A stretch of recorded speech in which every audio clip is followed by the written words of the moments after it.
আসসালামু আলাইকুম গাইস, যারা এখন বর্তমানে সৌদি আরবে আছেন, ফ্রি ভিসায় যারা এখন বর্তমানে কাজ করছেন, আমি এর আগেও ভিডিওটা দিয়েছি আপনাদেরকে। তাদের কিন্তু একটা সুবর্ণ সুযোগ।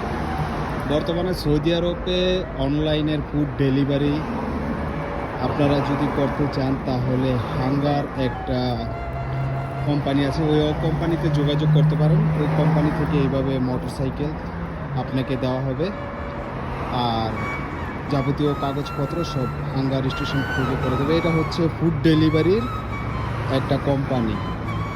আপনার ওখানে জয়েন হতে, চাকরিতে জবটা করতে আপনার কোনো খরচ লাগবে না, সব কিছু কোম্পানি থেকে করবে। আপনি যদি প্রতিদিন 150 টাকা বা 200 টাকা ইনকাম করতে পারেন নিজের সব কিছু খরচ বাদ দিয়ে, আপনার কিন্তু প্রতি মাসে 80 থেকে 90 হাজার টাকা